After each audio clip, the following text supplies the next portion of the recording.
தேங்காய் எண்ணெய் காய்ச்சறதுக்கு நம்ம ஆர்கானிக்காக வளர்த்தன இந்த அவுரி தலையை ஒடிச்சுக்கலாங்க. எம்கே ஆர்கானிக் சேனல் பார்க்கும் அனைத்து அன்பர்களுக்கும் வணக்கங்க. இன்று பிறந்தநாள் திருமண நாள் காணும் அனைத்து அன்பர்களுக்கும் எனது வாழ்த்துக்களும் வணக்கங்களுங்க. இன்றைக்கி என்ன பண்ணுறோன்னா, தேங்காய் எண்ணெயில் ஹேர் ஆயில் காய்ச்ச போகிறோம். மூலிகையெல்லாம் சேர்த்து அதுக்கு எந்த மூலிகை சேர்த்துலாம் எப்படி காய்ச்சலாம் அப்படிங்கிறத நான் உங்களுக்கு காட்டுறேன். அதுக்கு என்ன தேவை அப்படிங்கிறத சொல்கிறேன். 2 லிட்டர் செக்கில் ஆட்டின தேங்காய் எண்ணெய்ங்க. வீட்லேயே தேங்காய் உடச்சி போட்டு காய வச்சு ஆட்டிகிட்டு வந்தது, சொந்தமாக ஆட்டிகிட்டு வந்தது செக்கில் ஆட்டின சுத்தமான தேங்காய் எண்ணெய். இது சோத்துக்கத்தாழையில் இருக்கிற அந்த ஜெல்லு. இது மருதாணி, கொய்யா இலை, கரிசலாங்கண்ணி, செம்பருத்தி இலை, குப்பை மேனி, கீழாநெல்லி, வேப்பிலை, முருங்கை இலை, பூங்கன் இலை, துளசி இலை, பொன்னாங்கண்ணி இலை. இது நொச்சி, கருநொச்சி, மகிழம்பூ, கருவேப்பிலை, மருதாணி, அவுரி செடி இதெல்லாம் சேர்த்துருக்குதுங்க. இதெல்லாம் இது போடுறது நம்ம எப்படி காய்ச்சலாம் அப்படிங்கிறத, எப்படி நம்ம முறையாக செய்யலாம் அப்படிங்கிறத நான் உங்களுக்கு காட்டுறேன். இதையெல்லாம் நான் அரைச்சிட்டு வந்துடுறேன். மிக்ஸி ஜாரில் போட்டு அரைச்சிட்டு வந்துடுறேன். அதுக்கப்புறம் பார்க்கலாம். இப்போ நம்ம எடுத்து வச்சுருந்த மூலிகை எல்லாமே அரைச்சிட்டு வந்தாச்சுங்க. 1-2 மிக்சியில் போட்டு அரைச்சிட்டு வந்தாச்சு. ஜாதிக்காய், மாசிக்காய், தாண்டிக்காய், பட்டை, கிராம்பு, வால்மிளகு இதெல்லாம் பவுடர் பண்ணி வச்சாச்சுங்க. இப்போ நம்ம எண்ணெய் காய்ச்ச ஆரம்பிச்சிடலாம். இப்போ அடுப்பை பற்றிக்கலாங்க.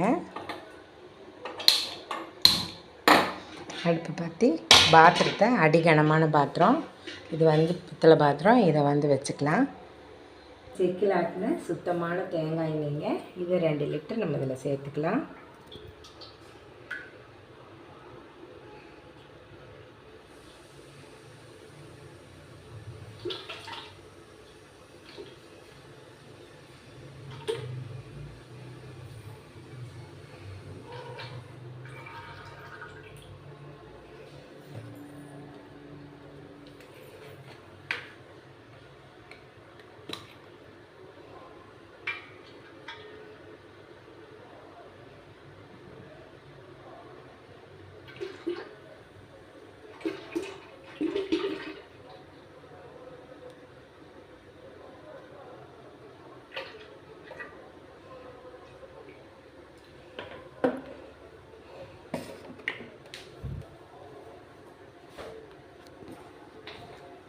இதில் நம்ம செக்கில் ஆட்டின கருப்பட்டி நல்லெண்ணெய்ங்க, சாப்பிட்றதுக்காக ஆட்டின நல்லெண்ணெய்.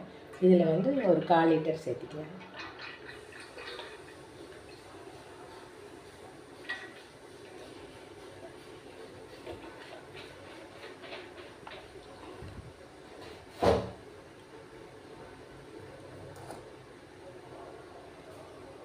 இப்போது நம்ம அரைச்சி வச்சுருந்த 1-2 அரைச்சி வச்சுருந்த மூலிகையெல்லாம் சேர்த்துக்கலாங்க.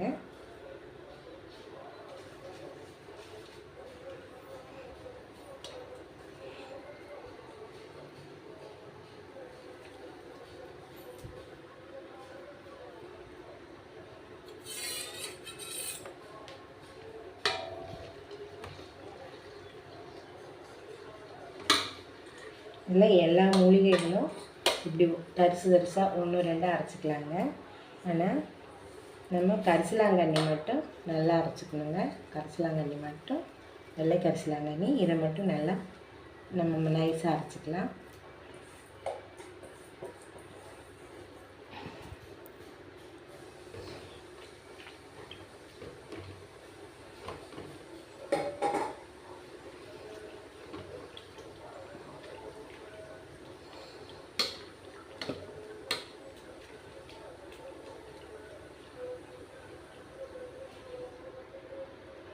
இது நல்லா கொதித்து இந்த இலையெல்லாம் நம்ம போட்ட மூலிகையெல்லாம் நல்லா மொறுன்னு ஆகணுங்க. அது வரைக்கும் கொதிக்கட்டும், கொஞ்சம் நேரம் கொதிக்கட்டும், அப்புறம் பார்க்கலாம். நம்ம போட்ட மூலிகையெல்லாம் எண்ணெயெல்லாம் வெந்துட்டுருக்குதுங்க. நல்லா கொதிக்க ஆரம்பிச்சிருச்சு. இன்னொரு பாதி இதாகிடுச்சு. இன்னொரு 10 நிமிஷம் கொதிச்சுது அப்படின்னா அந்த மூலிகையெல்லாம் நல்லா வெந்துடும். அதாவது ஈரப்பதமாக இருக்கையில் எடுத்து வச்சோம் அப்படின்னா எண்ணெய் கெட்டு போயிடும். அதனால் அந்த மூலிகை வந்து நல்லா மொறுமொறுப்பாக, இப்போ நம்ம நெய்யில் வந்து முருங்கைக்கீரை வறுத்து எடுப்போம் இல்லைங்களா, நெய் காய்ச்சிறப்ப அது மாதிரி மொறுமொறுன்னு இருக்கணும். கொஞ்சம் மணல் பாங்கான இதுக்கு வந்துருச்சு அப்படின்னா நம்ம அடுப்பை ஆஃப் பண்ணிடலாம். அது வரைக்கும் இன்னும் கொஞ்சம் நேரம் கொதிக்கிட்டுங்க. இப்போவும் பாதிக்கு மேலே ரெடி ஆகிடுச்சுங்க. தலையெல்லாம் நல்லா சைலமெல்லாம் இறங்கி எண்ணெய் நல்லா பச்சை கலராக வந்துடுச்சு. எல்லா மூலிகையில் இருக்கிற எசன்ஸும் எண்ணெயில் வந்து நல்லா பரிபூர்ணமாக இறங்கிடுச்சுங்க. இன்னும் ஒரு 10 நிமிஷம் இருக்கட்டும். அதாவது ஒரு 75% ரெடி ஆயிடுச்சு. இன்னொரு 10 நிமிஷம் இருந்தது அப்படின்னா அந்த 25% ரெடி ஆயிருங்க. இப்போ நம்ம என்ன செய்யலான்னா, அந்த ஜாதிக்காய், மாசிக்காய், தாண்டிக்காய், வால்மிளகு, பட்டை, கிராம்பு, பாதாம் பருப்பு இதெல்லாம் பொடி பண்ணி வச்சுருக்கோம். அந்த பொடியை வந்து நம்ம இதில் தூவிக்கலாங்க. நம்ம அந்த இறக்க போகிறதுக்கு கொஞ்சம் நேரம் முன்னாடி அந்த பொடியை தூவிக்கணும். இதெல்லாம் எதுக்காக அப்படின்னா, வால்மிளகு வந்து சளி பிடிக்காமல் இருக்குங்க. ஒரு சிலருக்கு கோல்டு ஆகிடுச்சின்னா சளி பிடிக்கும்.